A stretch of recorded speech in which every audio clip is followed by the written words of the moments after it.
And these are the breaks. These are the breaks. You know what it is.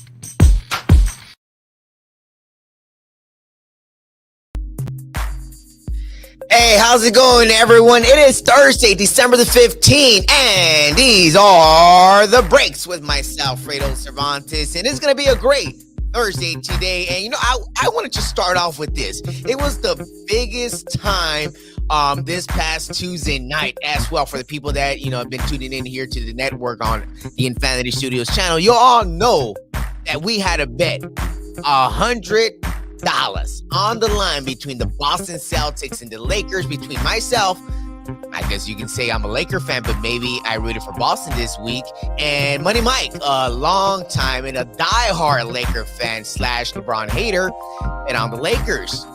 But ladies and gentlemen, you guys all know the results, and I'm pretty sure Money Mike knew the results, and he was probably trying to predict the results 5 minutes prior to the game ending, but it hit him right in the ass because he kind of jinxed himself, he cursed himself, and he just jumped the gun too early, especially when the Lakers were up maybe about like 12 points, 10 points with like, you know, under 5 minutes remaining. It seemed like this door was shut on the Boston Celtics, but Jason Tatum knocked the door down and he said, "Not today, guys.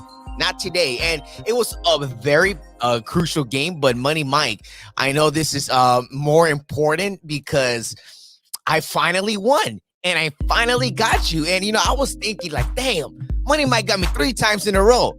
But I guess it was until that text that you sent there that kind of ruined it all. Oh my God. And for the people watching, this is Money Mike right here, guys. This guy right here, this is Money Mike. Money, are you okay? Can I get my $100 right now, Money Mike? Oh, wait, he's not talking, guys. I think he's lost for words. He does not know what to say. But Money Mike is gonna come on Monday Night FREDO. Of course, everyone can catch me on Monday Night FREDO here on the Infanity Studios channel every single Monday, 11 Eastern, 8 Pacific here on the Infanity Studios, guys. So Money Mike, it's my turn. Pay up. All right. But the best rivalry in all the sports, ladies and gentlemen, went down on Tuesday. Like I mentioned, it happened this Tuesday between the Lakers and the Boston Celtics. And believe it or not, like I said, guys, the Los Angeles Lakers choked, and they choked big time in the fourth quarter, which they lost the lead. Like I mentioned, they were up by about 10 points or so, with like 5 minutes remaining, and they blew it. And they blew it for the second time in the last 3 games. Anthony Davis has had the chance to seal the game in overtime and miss crucial free throws. That is just not okay, Anthony Davis. I know you've been playing spectacular over the last 2-3 weeks. Besides that little flu you had for 103, you didn't decide not to play and we lost the game. But I don't know, man. With a guy like Anthony Davis, if you cannot hit at least one free throw would have made a big difference if he would have made it against the Boston Celtics. But no, he missed 2 in a row. When I saw those 2 yes, I'm a Laker fan, but I was rooting for those 2 free throws to miss, and I don't know how in the world that happened. I don't know how. I'm pretty sure everyone at the Crypto.com arena was shocked. Shocked. But these 2 teams, guys, believe it or not, these 2 teams have met 371 times, and the Celtics actually have won 207 of those compared to the Lakers, 164 of them. So we already see the comparison, and we I guess you can look at all these numbers, all these victories, counting from the from the 60s with Bill Russell smashing on Jerry West, Jerry West, man, I don't even know how you can. Why is he the logo? Seriously, man, why is he the logo? Can we get Kobe? Did you guys all see that Instagram post that Matt Barnes, former NBA player and former Laker, posted last night? He's like, with all these NBA trophies, changing names and dedicated this and that, how about you change the logo to Kobe? And that's what I want to see right now. Change the logo to Kobe. But Believe it or not, both of those two teams, even though they have a big differential on wins against each other, they're tied for NBA championships with 17 apiece, with the Lakers picking up the last one here in 2020 with LeBron James over in Orlando. But like I said, yes, I bet money on the Boston Celtics, and I bet money on the Boston Celtics in the finals against the Golden State Warriors, and I lost against Money Mike. But yes, I'm a Laker fan. Yes, I grew up all my life here in Los Angeles. Yes, I love Kobe Bryant. I saw a lot of Kobe. I saw a lot of some late Shaq and Pau Gasol, and going through the, oh my God, D'Angelo Russell, Jordan Clarkson days, Julius Randle, Larry Nance. I mean, these guys were, that era of basketball was so devastating that, getting LeBron in 2018 kind of lifted up the city of Los Angeles, lifted up the spirit, because believe it or not, everything was going down the hole, like in 2016, 2017, when Mitch Kupchak was still involved with the basketball team. But, I've always loved the Lakers, and I've always supported the Lakers, and I still support the Lakers. But when you're going against a team like the Boston Celtics, and a team that I say, and I've said it for months, even since the NBA Finals, and I'm still saying it till today, the Boston Celtics are the best team in the NBA right now. There's just no way that I would have bet $100 on the Lakers to beat the Celtics on Tuesday. There was just no way. Even though the game kind of came up pretty close, and Money Mike was like, yeah, I won, pay up. A little too early there, because Jason Tatum is just so incredible. He's amazing, man. Even though, he hit a few threes to kind of cut down the lead, but when they were down 2 points with like 10 seconds left, and he kind of lost the handle. He was right in front of the Laker bench. He lost the handle. He, between his legs, went baseline, fade away inside, in front of LeBron James's face. That ball did not even touch the net, and it went through, tied up the game. Of course, we all know LeBron James missed that game-winning three-pointer at the buzzer to go into overtime. But what Jason Tatum is capable of doing, I mean, I will bet anybody out there, anybody. If the Boston Celtics are playing whatever team, I got money on the Celtics. That's how good they are. And I should I say it now? Should I say it now before we go to break? Should I say it? The Boston Celtics are going to win the championship in 2023. There it is.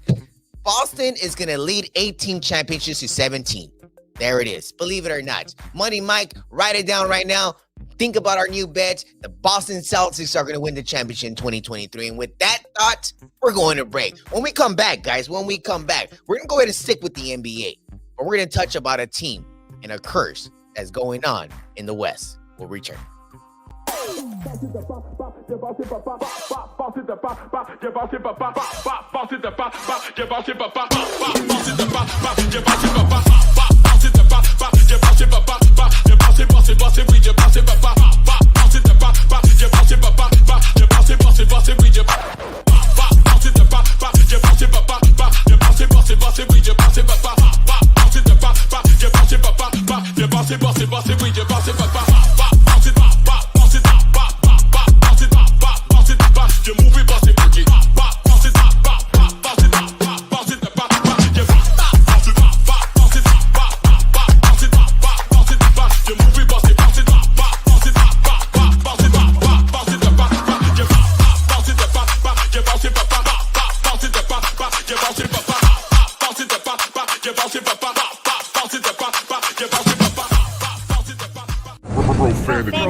Profanity Nation. A podcast for the fans, by the fans. Dive deep into the topics the other shows miss. Raw and uncensored. And he's going to play team ball. His legacy is at stake. Rare, hard-hitting interviews with players, coaches, and you, the super fans. I'm not hating. I'm like, okay, cool. 3 championships in 5 years. He's more than good, bro. Profanity Nation. Listen live or subscribe on your favorite podcast platform. Powered by Jesse Brown of Keller Williams. United One Protection Services. With over 30 years of experience, United One Protection Services has more expertise and knowledge than the other security companies combined. Residential, commercial, municipal, or institutional, United One Protection Services does more than just security. We protect your livelihood.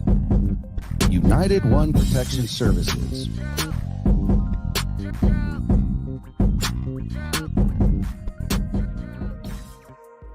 And we are back here on These Are the Breaks. And believe it or not, guys, yes, I was talking about a curse in the NBA, and it is not the typical curse you might believe, but the Phoenix Suns are 1-6, guys. They're 1-6 since the Kardashian curse was put on by Kanye on CP3. That is better known, Chris Paul, Cliff Paul, Mr. State Farm, whatever you want to call him. Yes, of course, you know, for the people that are like, well, what curse was that?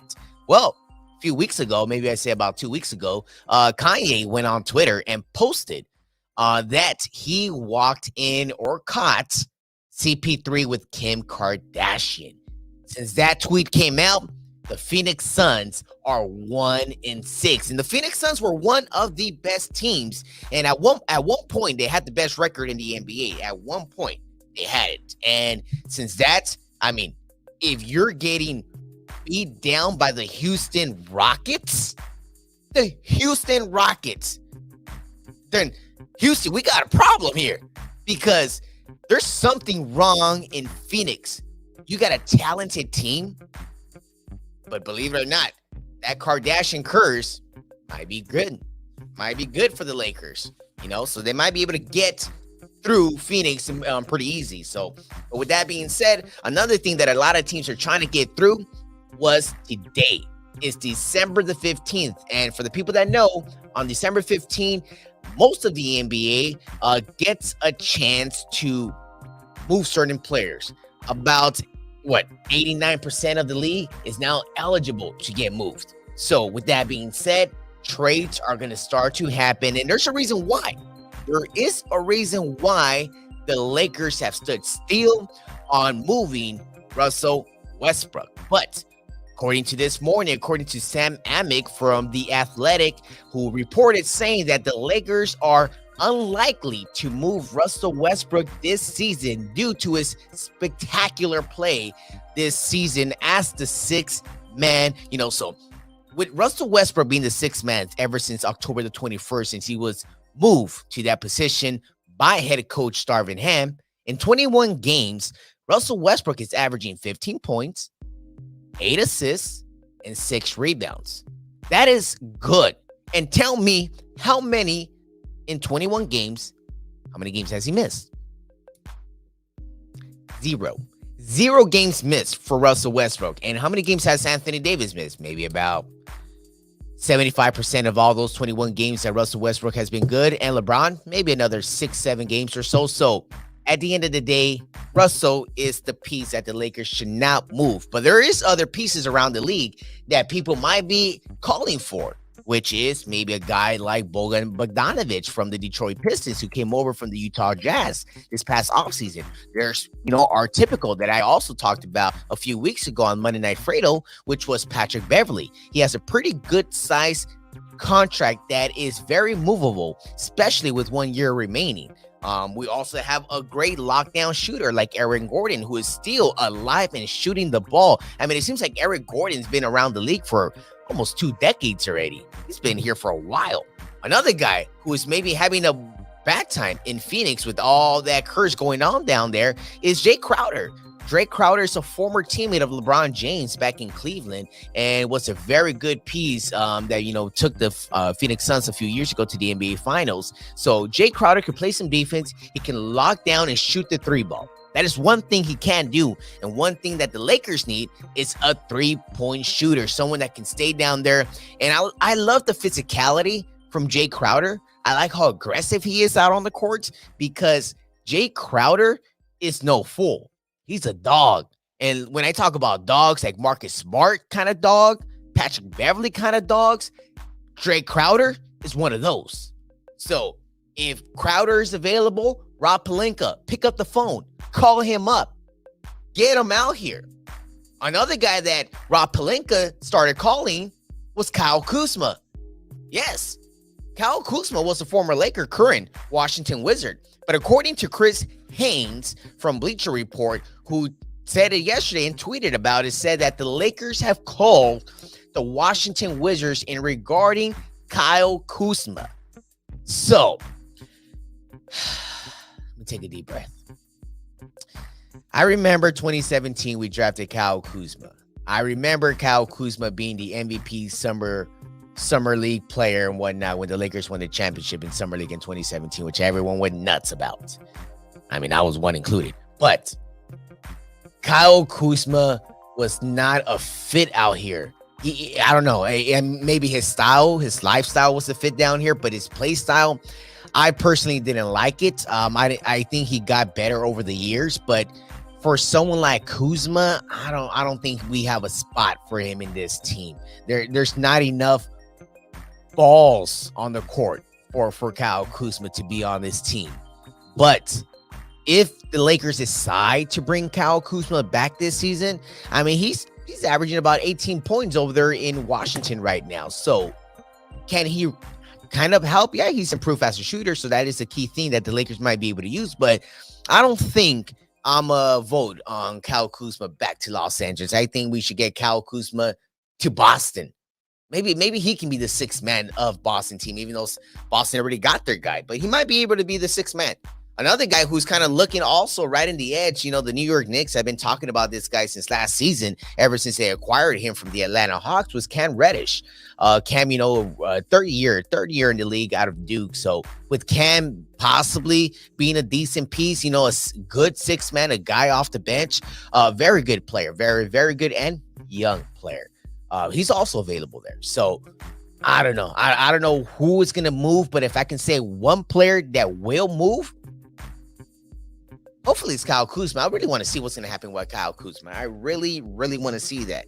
But another team that, maybe Chicago. Chicago is really desperate right now. They are desperate into trying to possibly rebuild. Like, they have a few good pieces. I mean, they got Vucevic as their center. They got Alex Caruso, who they took over here. They had a hurt Lonzo Ball. They got Zach LaVine as well. And they got another weapon like DeMar DeRozan here from Compton, a local guy, a city guy here, guy that was in the Drew League this past season, rocking it day in and day out. DeMar DeRozan's available, but can DeRozan and his friends maybe leave Chicago? Does Chicago really want to move those pieces, or can they get enough for DeRozan and his friends? Can they? I don't know. There is a few teams. I mean, the Lakers are really talking out there, saying that they are maybe interested in Vucevic and DeRozan. But yes, DeRozan would be a great fit. Vucevic would be a great fit. But who are we going to move to get those two players? I mean, I'm guessing Patrick Beverley got to be in the deal. I'm guessing Russell Westbrook got to be in the deal to make the numbers fit right. And maybe, Thomas Bryant with, Austin Reeves. I mean, it might take a deal like that to add Austin Reeves, which I love Austin Reeves. Austin Reeves hustles. He shoots the ball well. He plays with LeBron great. And any player that can play with LeBron great is a good guy. That's what all I have to say. They're a good guy. But now, it's enough about basketball, guys. We know that basketball is so good and so interesting that we want to talk about it every time. But let's get on to another sport that we're kind of towards the fourth quarter of the season. With 4 weeks remaining in the regular season, we got the NFL. And for all you fantasy football players out there, you guys know that this is playoff time. This is crucial time. A lot of you people got a lot of money on the table for these fantasy leagues. But fantasy football, man, is approaching right now. And if you're looking for answers, you're looking for players, you want to know who you want to put this week, who's going to be your running back, who should you go with? Ladies and gentlemen, I got Marco Nunez and the one and only Money Mike, the famous Money Mike, who owes me $100, by the way. It's the host of the Waiver Wire, which you can catch here on the Infanity Studios channel. And they'll have all the answers for you, all the injury answers. So no need to worry. Just tune in every single Sunday night at 10 o'clock here on the Infanity Studios channel, guys. So make sure, fantasy football players, tune in every single Sunday night. But I'm going to go ahead and go into a quick commercial break, guys. When we come back, I'm gonna talk a little bit about the NFL. I'm gonna let you know about some things going up and down the league here. Who's playing tonight? Of course, it's Thursday night football. But when we return, I'm gonna give you a little bit about the NFL. We'll be back. Profanity Nation. A podcast for the fans, by the fans. Dive deep into the topics the other shows miss. Raw and uncensored. And he's going to play team ball. His legacy is at stake. Rare, hard-hitting interviews with players, coaches, and you, the super fans. I'm not hating. I'm like, okay, cool. Good. 3 championships in 5 years. He's more than good, bro. Profanity Nation. Listen live or subscribe on your favorite podcast platform. Powered by Jesse Brown of Keller Williams.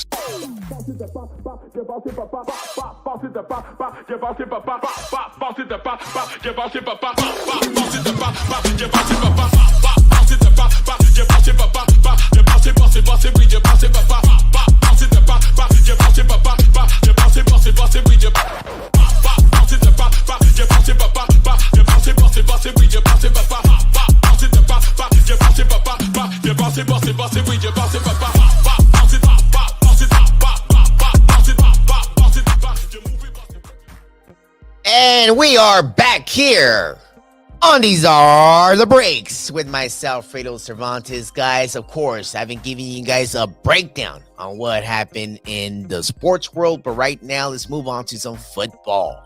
Yes, ladies and gentlemen, like I said, we are 4 weeks away from the end of the regular season. So, with that being said, we got the Philadelphia Eagles still on the top of everybody else with the record of 12-1, and we got the Buffalo Bills and the Kansas City Chiefs, which the Chiefs are just too good. The Buffalo Bills just lost Von Miller for the season, so the Bills are just going to go a little lower. They brought Cole Beasley back out of retirement, which I don't know what the hell Cole Beasley was doing this whole offseason. I mean, he's probably, I don't know what he's been doing, so I don't think that's a good pickup. When I saw that, I was like, really? You're going to bring a guy out of retirement to try to save your season, Buffalo? Really? Ridiculous, but guess what? The Buffalo Bills and the Kansas City Chiefs here are tied at 10-3 right now for the second best record in the league. There's just a lot of important football, of course, for some of you guys that got a chance to catch Sunday night football this past Sunday at the SoFi Stadium. It was an incredible game, a great matchup between the Miami Dolphins and the LA Chargers, with the Chargers coming up on top. And let me say this real quick about Justin Herbert. Let me say this before I move on to my next thought. Justin Herbert, the game that he had on Sunday night, anybody out there that was watching that game, there's been a lot of Justin Herbert games, but there has never been one like this Sunday. Never has there been. I mean, watching him throw that ball and the way the ball was leaving his hands, the decisions that he was making, completing a career high of 39 completions, he was just incredible that day. He had to win. The pressure was on the line. Win, they get a great chance of making the playoffs. If they lose, their chances were going to decrease to 16% of making the playoffs. They came up on top against a team with Tua Tagovailoa, who are maybe one of the most dangerous offenses out there, with Tyreek Hill on the side.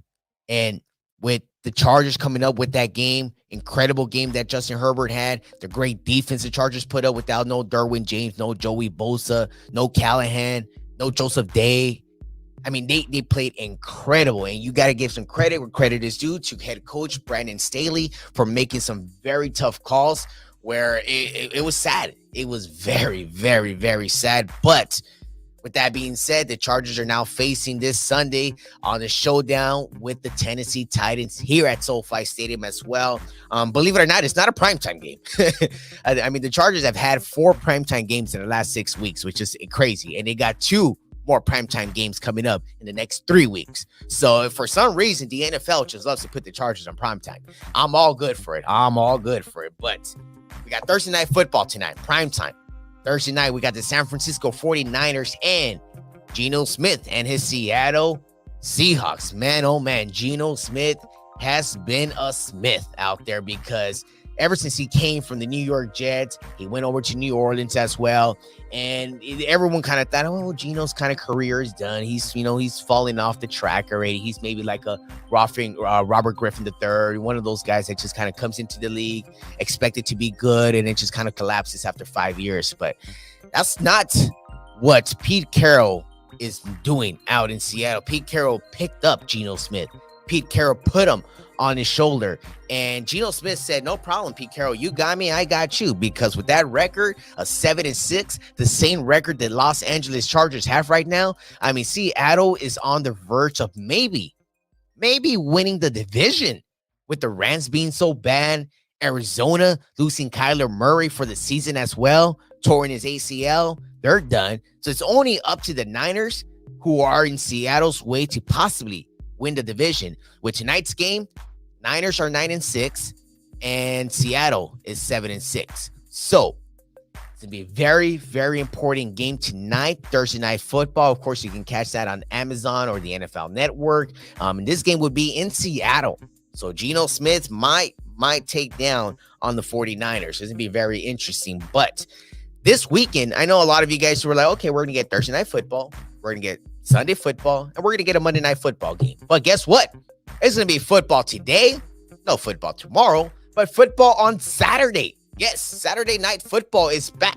And not just Saturday Night Football, Saturday morning football, and Saturday afternoon football, because we got starting in the morning with the Indianapolis Colts at the Minnesota Vikings, Saturday morning at 10 a.m. So now Saturday just became a Sunday. Now you get to watch football at 10 a.m. Then you move on to the Ravens at the Browns. That's going to be a pretty decent game, pretty good game, a nice AFC game. That's going to be at 1 o'clock right there. Then you got Saturday Night Football at 5 o'clock, prime time. You got the Miami Dolphins flying from Los Angeles back to the East Coast to Buffalo. So we're going to have a great showdown Saturday night, 5 o'clock on NBC. You got the Buffalo Bills hosting the Miami Dolphins, another important game for the AFC. So you're looking at a crucial AFC matchup at 1 o'clock Saturday. Then you're looking at another crucial matchup at 5 o'clock in the AFC. So the AFC is congested with like 9 teams fighting for 7 spots. It's a crazy, crazy year this year. So with that being said, it's much more important for the other teams to look forward to on Sunday to take over, because everyone's going to try to make the football playoffs, because that's very important. And for all the owners out there, they like making money. But talking about making money, the FIFA World Cup, man, is making a lot of money, which makes me think they're going to maybe break a record with this matchup. I mean, you got France winning a spectacular game yesterday against Morocco. It was a crazy showdown with 2 goals. It seemed like Morocco was maybe not going to allow to score, but they allowed one. They have not allowed a score throughout the FIFA World Cup tournament. So with that being said, France will meet with one of the greats, if not the greatest, Lionel Messi. Yes, Mr. Messi. I mean, I don't watch soccer that much, but I know Messi. You know, Messi is one of those worldwide international athletes like LeBron James and those guys. But Messi and Argentina, France, they're going to meet at the World Cup finale. The final will be taking place Sunday early morning. Wake up. Sunday early morning before football at 7 a.m. So you got the World Cup Championship game, 7 a.m. Sunday morning. And France will have an opportunity, guys, believe it or not. France will have an opportunity to repeat as the champions for the first time since Pele's and Brazil's team in 1962. So it's been about, 60 years. And so France is possibly going to make some history. But my prediction from seeing a little bit of the World Cup over the past month or so, seeing all the matchups and seeing all the games, France looked very good over the last few games, but I don't know. You can't bet on Messi against Messi. You just can't bet on Messi. So it's gonna be a good game. It's gonna be a game. It's gonna be interesting. I'm gonna wake up and watch it, and from there, heading over to SoFi, catch the Chargers and the Titans. And right now, I'm out because I'm heading out.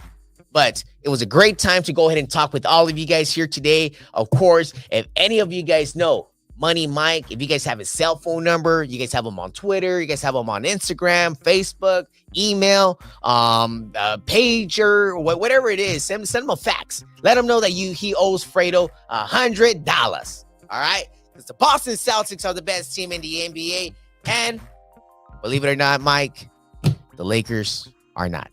We'll be back next week, next Thursday, every single Thursday, 3 Eastern, 12 Pacific, here on the Infanity Studios channel. See you then.